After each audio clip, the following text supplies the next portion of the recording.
Boker Tov, Shavua Tov. Une pensée pour nos amis druzes.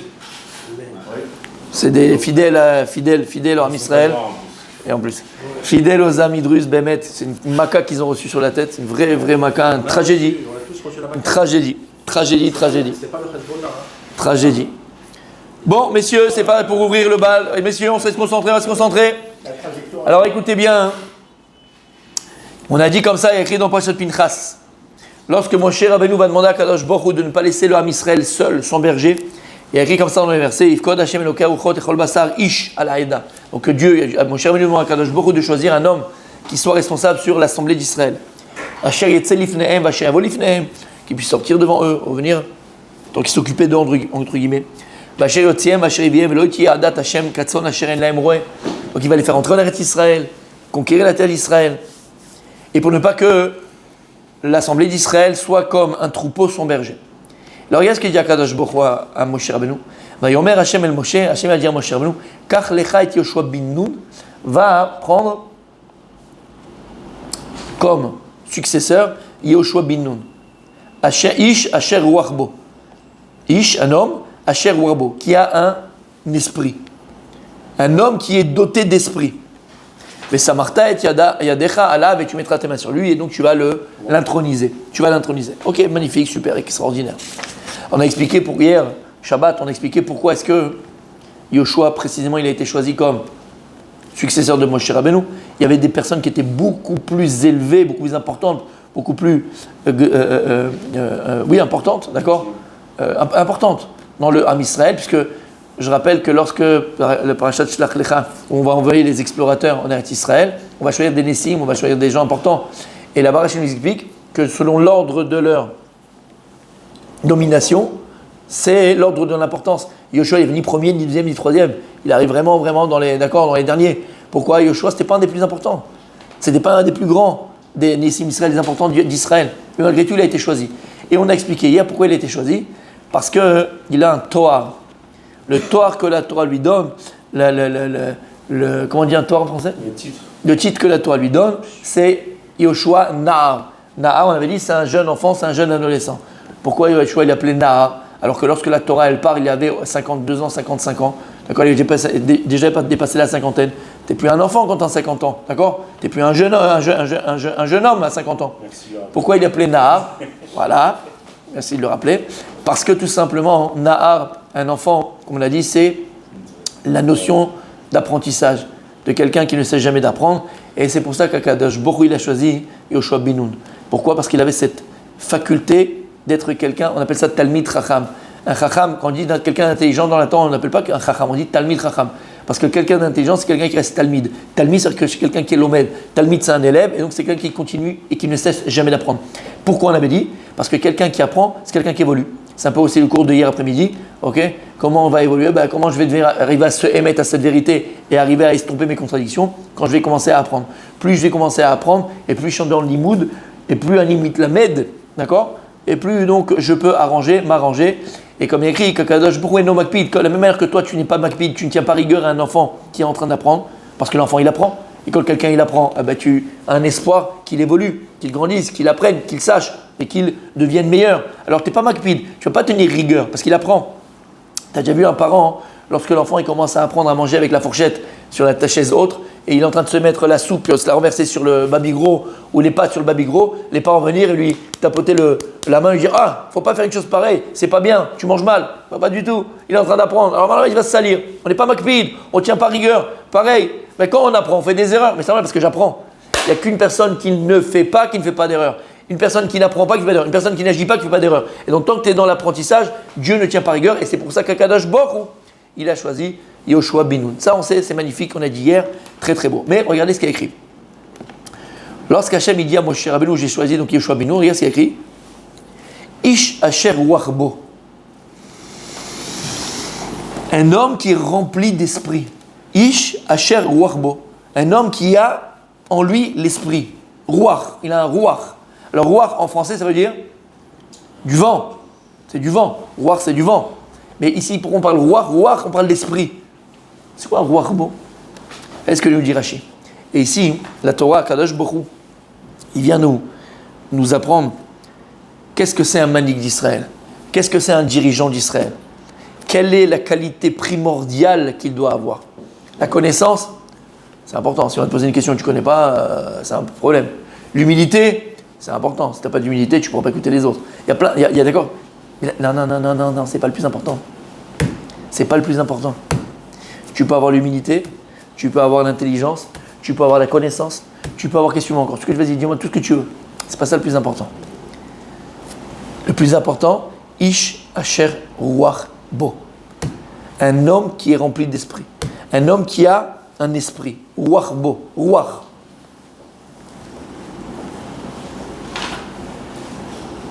Il y a un dicton aussi qu'on dit en français. Ou une expression, ou un dicton, plutôt une expression ou une forme de mot. On dit, c'est quand on suit les autres, c'est dans la, comment on appelle ça, que c'est dans la force du vent, c'est dans le, il y a une expression comme ça en français, comment on dit? Dans le sens du vent. Non, il y a un autre, pas dans le sens du vent, c'est dans le... Dans le vin poulpe, un truc comme ça. Il y a c'est pas une citation comme ça, c'est dans le... Ouais. Bon, d'accord, mais c'est à peu près ce que ça. D'accord, dans le sens du vent, on va dire. Est-ce que dit Rashi? Asher Ruach Bo. Dans l'air du temps. Ça, c'est dans l'air du temps. Asher Ruach Bo. Rashi nous dit, c'est quoi la qualité primordiale qu'Akadosh Baruch Hu demande à un manik d'Israël, à un dirigeant d'Israël? C'est laquelle? Asher Ruach Bo, Kasher Sha'alta. Il dit à Akadosh Baruch Hu, à Moshe Rabbeinu, qu'est-ce que tu m'as demandé, Moshe Rabbeinu?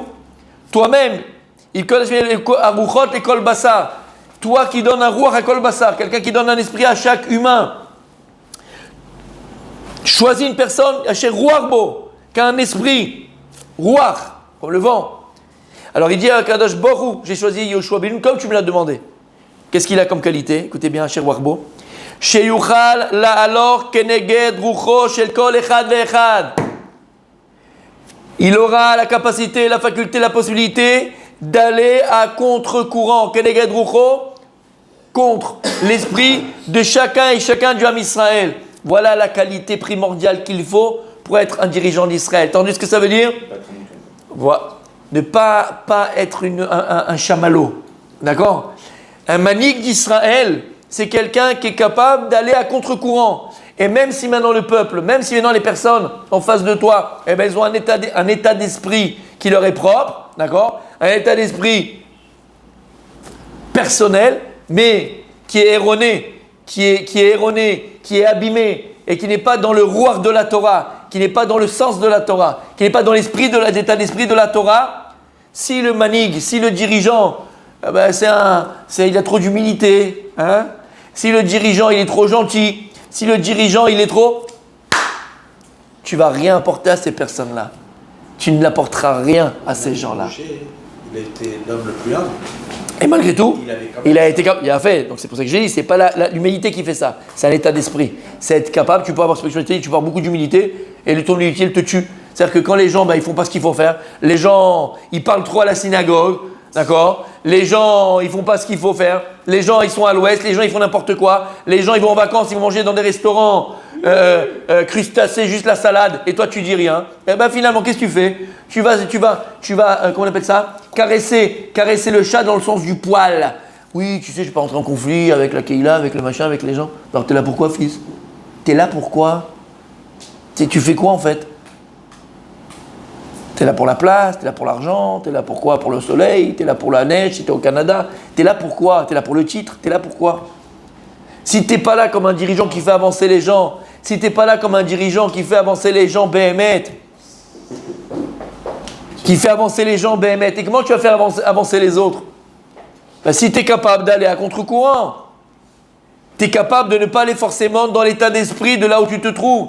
Faut changer l'état d'esprit. Imagine, tu arrives dans une synagogue, les hommes ils prient devant, les femmes elles prient derrière, il n'y a pas de mechitza.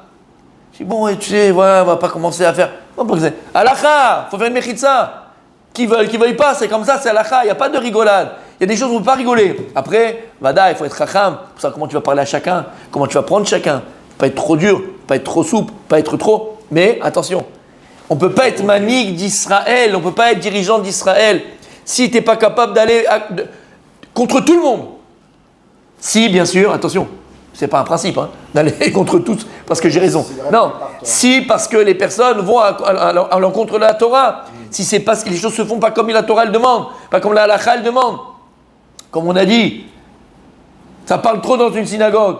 Bon, les gens ne vont pas venir prier. Ben, qu'ils ne viennent pas prier. Mais toi, tu te dois de répéter tous les Shabbats. Chut, taisez-vous, on ne parle pas, on ne fait pas. Tous les Shabbats. Ah, mais il continue à parler. Ben, tu continues à toi à dire. Et tu te bats pour ça. Moi, j'en ai vu qui ont baissé les bras, ben, maître. Et je les comprends. Hein. Non, mais je les comprends des fois. Je les dis, c'est vrai. Mais Habibi, tu n'as pas le droit. Tu es là pour ça. Tu es là pour ça. Ouais, mais il continue. Ben, tu continues toi aussi. Il continue, tu continues.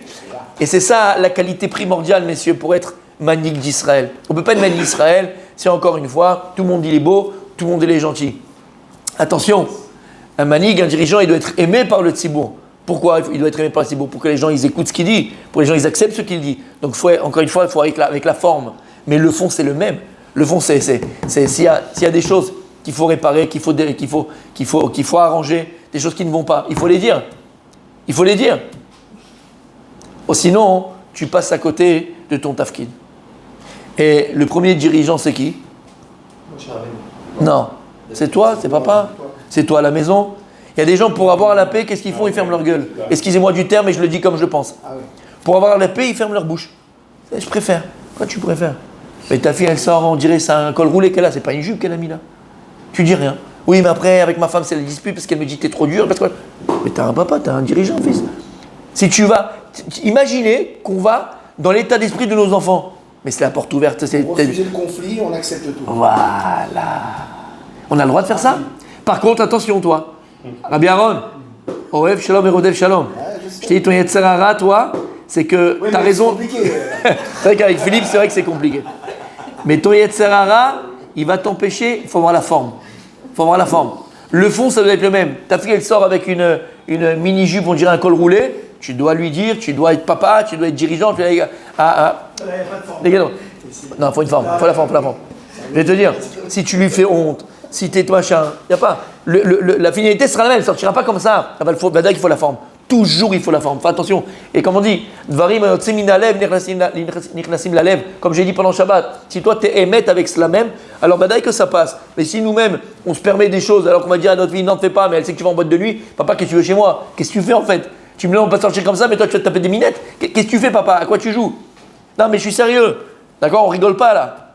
Donc il faut être aussi cohérent. Ouais, comme on avait dit.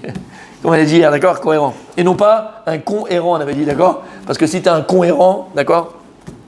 Alors tu tournes en rond. Et ben, maître, le message, il est hyper important. Donc, pour un dirigeant d'Israël, c'est ça la qualité primordiale. Il faut que ce soit quelqu'un qui est capable de dire les choses avec la forme, mais de dire les choses quand il faut les dire. Et pas tout le monde est beau, tout le monde il est gentil, tout va bien. Et au contraire, c'est lui qui se laisse happer par le tzibour. Il se laisse happer par les autres. Non, c'est le dirigeant qui dirige. C'est pour ça que, ils disent les chachamim, les Umot Olam, pourquoi Dieu il a donné aux nations du monde Bil'am, ce rachat, Alors pourquoi? Parce que pour pas que les Umot Olam, après, bien ta Mashiach, ils viendront, ils diront à Kadosh Baruch Hu, regarde Hachem, regarde Dieu, au peuple juif, tu as donné un dirigeant, Moshe Rabbeinu. C'est normal qu'ils ont été dans le droit chemin. C'est normal qu'ils sont devenus ton peuple. C'est normal, ils allaient Moshe Rabbeinu. Mais nous, tu les as rien donnés. Qu'est-ce qu'il a donné? Il a donné Bil'am. Bil'am, il avait la même force que Moshe Rabbeinu, à peu près, d'accord? Mais il avait la même force. C'était un manig. Et Hachem, il leur dira, c'est vrai, je donnais Bil'am. Et vous avez fait quoi avec Bil'am? Bil'am, à l'inverse de Moshe Rabbeinu, l'Avdil Mamash. Moshe Rabbeinu, il n'allait pas d'après le peuple. Moshe Rabbeinu, il prenait le peuple vers lui. C'est lui qui dirigeait le peuple vers Akadosh Baruch Hu. Et il y a eu des rixes jusqu'à que Moshe Rabbeinu, combien de fois ils sont montés sur lui. Et quand il y a eu le Mishkan, ils ont dit il a volé. Et quand après il y a eu ceci, ils ont dit Eshetish, il est parti avec nos femmes. C'est Moshe Rabbeinu. Parce qu'il avait des ennemis. Et pourquoi il avait des ennemis? Parce qu'il disait des vérités. Parce qu'il ne les lâchait pas. Et malgré les coups qu'il prenait, il continuait Moshe Rabbeinu. Bil'am, dès qu'il a vu que ça commençait à truquer, il allait avec le peuple. Vous voulez quoi? Vous voulez de la gonzesse? Bien sûr de la gonzesse. Vous voulez quoi? De la bière? Ouais, prenez de la bière. Il allait selon le peuple. Et donc c'est ça un dirigeant d'Israël. Le dirigeant d'Israël, celui qui dirige le peuple. Chez les nations, c'est le peuple qui dirige le dirigeant. Donc en vérité, exactement. Tu as compris ce que ça veut dire? Voilà ce qu'il faut comme qualité pour un dirigeant. Et comme j'ai dit, on est tous un peu des dirigeants parce qu'on est tous manigim dans nos maisons. Il faut être capable à la maison de dire des vérités. C'est vrai, pour ces vérités-là, il faut être nous-mêmes quelqu'un de vrai. Parce que tu ne peux pas prétendre éduquer, tu ne peux pas prétendre amener les autres dans le droit chemin, entre guillemets, alors que toi, tu te permets des petits écarts. Donc il faut être, comme on a dit, cohérent, authentique, et là, le message y passe, Be'ezrat Hashem. Même quand tu as dit des vérités, le message y passe. Lama, kitvarim, les paroles qui sortent du cœur, ils rentrent dans le cœur. C'est quoi le cœur? Il dit Rav Dessler, c'est le Mekor Eretzonot chez la Adam, c'est la source des volontés de l'homme. Et c'est quoi les volontés? Lorsque les paroles elles sortent de ton cœur, c'est-à-dire de ta source de tes volontés. C'est-à-dire que tu es ce que tu dis.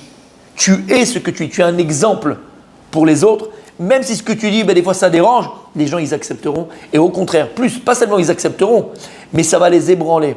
Ça va les faire réfléchir. Et ça va les faire, Be'ezrat Hashem, évoluer.